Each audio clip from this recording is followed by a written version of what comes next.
E sobre o acordo entre o Mercosul e a União Europeia, eu converso agora com Marcela Franzoni, professora de Relações Internacionais do IBMEC aqui de São Paulo. Professora, seja muito bem-vinda, é um prazer ter você aqui. Obrigada, Vitor. Obrigada pelo convite. Professora Marcela, queria começar entendendo exatamente essa chancela. A gente acompanhou uma resistência muito grande por parte de alguns países, notadamente, historicamente, a França e os agricultores franceses especificamente representavam uma resistência muito grande à chancela desse acordo. Só que ele foi aprovado com algumas salvaguardas, Marcela, que colocam em discussão se de fato a gente está falando sobre um acordo comercial amplo. Evidentemente é uma vitória, mas eu queria entender, essa vitória ela ficou com um gostinho um pouco amargo? Sim, né? Eu acho que a gente precisa olhar os ganhos que esse acordo vão trazer aqui para o Brasil. A gente precisa olhar esses ganhos a partir de alguns setores, né? É bastante consensual de que o principal setor favorecido aqui no Brasil foi o agronegócio, principalmente em alguns segmentos como carne, né, enfim, aves que são grãos, né, o café, que são alguns produtos bastante exportados pelo Brasil e cujo setor já é bastante competitivo. Agora, também é consensual que essas salvaguardas impostas pela União Europeia com vistas aí a fazer com que o acordo fosse aprovado, porque, vamos dizer, esse foi o custo, né, em que o Brasil teve que pagar e os países do Mercosul tiveram que pagar para que esse acordo fosse aprovado, eles vão diminuir parte desses ganhos e vão possibilitar que, em certos momentos, se mantenham certas políticas protecionistas por parte desses setores europeus. Então, acho que, sem dúvida, Vitor, o acordo é um ganho, mas, de fato, ele coloca algumas limitações importantes para um setor que, no caso do Brasil, talvez fosse o setor mais beneficiado e mais favorecido aí nesse novo acordo. Agora, é importante dizer que o acordo ele tem o pilar comercial, mas ele também tem outros pilares de cooperação política e de cooperação técnica. Então, nesses outros pilares, pode ser também que a gente tenha outros ganhos, e é esperado que esse ganho venha também através, por exemplo, do pilar de cooperação técnica. Mas, especificamente no comércio, sim, foram colocadas algumas salvaguardas que, como eu mencionei, possibilitam essas políticas protecionistas em certos momentos. Queria avançar um pouco, Marcela, nessa discussão acerca desse compartilhamento de patentes e, evidentemente, de tecnologias. O quanto a gente pode acompanhar um desenvolvimento, principalmente pensando na nossa indústria, e o que a gente pode oferecer de volta para os europeus? Eu acho que esse é o grande desafio do Brasil, né? Eu sempre tenho dito que a gente já tem um momento interno bastante desafiador para a nossa indústria, porque é um setor que tem perdido muito espaço na pauta de exportação brasileira e que é um setor que vai enfrentar uma concorrência maior dos países europeus, porque assim como nós somos mais competitivos no setor do agronegócio, eles são mais competitivos no setor industrial. Então, parte da nossa indústria, ela deve ser bastante afetada pelo aumento da competitividade europeia advinda da queda de várias tarifas comerciais nos próximos meses. Agora, apesar desse desafio, é importante que também, junto com esse novo acordo, se abrem alguns nichos, né? Então, ao passo em que a nossa indústria vai enfrentar essa competição maior vinda da Europa, é possível também que haja o barateamento da importação de tecnologias, por exemplo, de maquinário, que vai servir para a nossa indústria e que, em certos momentos, também pode favorecer o ganho de mercado e o ganho de produtividade. Então, é sempre importante a gente pensar em alguns setores, né? Porque a gente já tem setores que são muito competitivos, por exemplo, o setor de aviação no Brasil, que é um setor que se destaca e deve ser bastante favorecido com o acordo. Mas para indústrias pequenas e médias, esses ganhos ainda não estão claros. E esses ganhos eles só vão ser mais visíveis, vamos dizer assim, quando a gente entender até que ponto essa importação de maquinário e essa chegada de novas tecnologias pode contribuir para o barateamento dos custos produtivos aqui no Brasil, e também aí o aumento possivelmente dessas exportações olhando para alguns nichos de mercado. Agora, é sempre importante ressaltar, Vitor, que um acordo de livre comércio, por mais amplo que ele seja, e esse acordo com a União Europeia é um acordo mais amplo do que meramente um acordo de livre comércio, ele não tem o potencial sozinho de dinamizar uma economia. Então, eu tenho visto muitos dados, né, que têm surgido aí na imprensa de quanto isso tem o potencial de dinamizar o PIB aqui no Brasil, mas sozinho ele não tem esse potencial, né? Ele não tem esse poder. Então, os analistas têm colocado bastante que é importante que a gente faça o nosso dever de casa aqui no Brasil, com medidas que aumentem a competitividade e que olhem para a nossa indústria com um pouco mais de cuidado, né? Até com algumas políticas industriais que seriam importantes serem colocadas. Interessante essa discussão, eu queria alongar essa conversa. Então, Marcela, evidente, né? A gente tem uma perspectiva de um incremento do ponto de vista, por exemplo, das exportações. Mas o que seria necessário, então, do ponto de vista estrutural, se a gente parar para pensar, por exemplo, que fizemos, né, e agora estamos instalando um novo sistema tributário para acabar, ou pelo menos mitigar essa confusão tributária brasileira, né? Que outras medidas, então, você cita, por exemplo, fomentos à indústria, mas se a gente parar para pensar do ponto de vista de produtividade, porque muitas vezes, se a gente parar para pensar em subsídio, eles são dados de uma forma completamente inefetiva.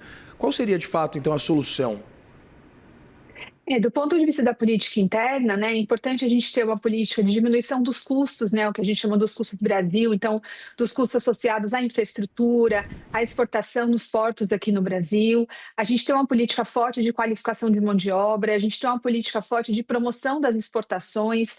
E aí eu sempre tenho colocado que esse acordo ele pode ser talvez um primeiro acordo dessa magnitude, né? Porque pensando em todos os acordos que o Brasil já tem, que o Mercosul já tem, esse com certeza é o maior deles. Ele pode ser um novo start, né, ou um novo momento para que o Mercosul desenvolva outros acordos. Eu acho que aí também está essa importância por parte do comércio exterior do Brasil. Então, a gente precisa apostar mais na internacionalização da nossa economia e na integração do Brasil com essas cadeias globais de valor. Então, existe uma grande expectativa de que esse acordo, apesar de alguns ganhos ainda não serem tão visíveis, de que esse acordo possa inaugurar um novo momento na política de comércio exterior brasileira e que a gente fomente a integração com essas cadeias globais, não só com os países da Europa, mas também outros acordos que o Mercosul tem negociado, por exemplo, com o Canadá, com o próprio México, né? Então, que seja um novo momento para que, principalmente, a nossa indústria consiga ser favorecida com a importação de insumos mais baratos e também com essas políticas que devem vir aqui do governo brasileiro para que a nossa indústria se torne mais competitiva. Marcela, nesse momento que a gente acompanha as organizações mundiais, as organizações globais enfraquecidas, né, com a sua importância mitigada ou diminuída, a gente tinha, por exemplo, também no governo passado uma vontade expressa, dita por diversas lideranças, né, do governo de Jair Bolsonaro, essa vontade de ingresso na OCDE. Esse ingresso na OCDE não é muito uma prioridade para o governo Lula, mas a adaptação de alguns ditames para que o Brasil se adequasse às normas desse clube dos países ricos trariam também essa melhor, ou pelo menos uma perspectiva de algum tipo de avanço regulatório, institucional, tributário, etc.?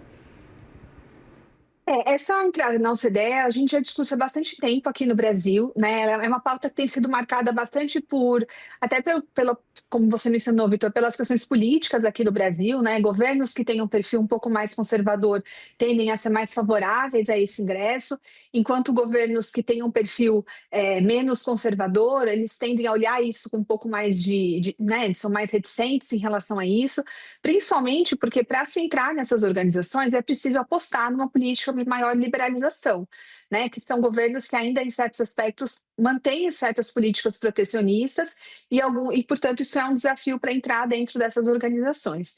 Agora, do ponto de vista das organizações multilaterais, é importante destacar que o recado político que esse acordo traz é bastante importante, né? Porque a gente tem um momento em que as grandes organizações internacionais elas vêm passando por desafios de ordem econômica, de ordem política, por exemplo, a OMC, né, a estagnação das negociações da Organização Mundial do Comércio. Então, esse acordo ele mostra um pouco que é possível emergir ainda e que existem, né, espaços para a cooperação multilateral e principalmente para que os países desenvolvam políticas de cooperação, não só comercial, mas também do ponto de vista de investimento e de cooperação técnica, em um momento em que a gente já falou que essas organizações internacionais estão bastante desacreditadas, principalmente pela política unilateral dos Estados Unidos, né, das políticas tarifárias do governo Trump, e também pela emergência de diversos conflitos e que mostram aí um pouco o momento desafiador que a própria Organização das Nações Unidas se encontra em resolver essa série de conflitos. Então, acho que esse acordo com a União Europeia, ele traz também um sinal político, né, de que é possível a gente conseguir cooperar a partir de uma perspectiva mais multilateral e, portanto, favorecer essas organizações internacionais do ponto de vista da defesa dos direitos humanos, da democracia, que são temas que estão incluídos no acordo dentro daquele pilar político que eu mencionei lá no começo, né? Agora, é difícil dizer se esse acordo ele vai ter o potencial de representar uma grande liberalização da economia brasileira. Eu acho que isso é difícil, né? Então, pelo menos no primeiro momento de ingresso da OCDE, a gente não tem visto isso avançar no governo atual, mas eu acho que ele traz sim um indicativo de que é preciso abrir um pouco mais a economia, principalmente do ponto de vista do comércio exterior, e se integrar com esses outros países via Mercosul, né? Porque a proposta do Brasil não é negociar unilateralmente, mas é usar o Mercosul como uma plataforma de negociação desses acordos comerciais. Pois é, a gente lembra do nível, inclusive, de barreiras tarifárias, não tarifárias que o Brasil impõe, né, às importações, tudo que chega aqui no nosso país.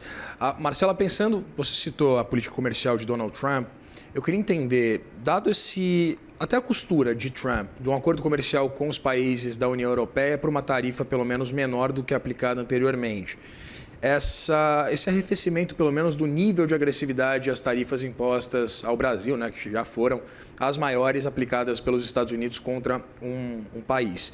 Eu queria entender, dado esse novo cenário geopolítico encabeçado por Donald Trump, essa Trump Economics, eu queria entender o quanto a presença de Donald Trump e a política comercial dos Estados Unidos impulsionou a chancela do acordo depois de 25, quase 26 anos de discussões.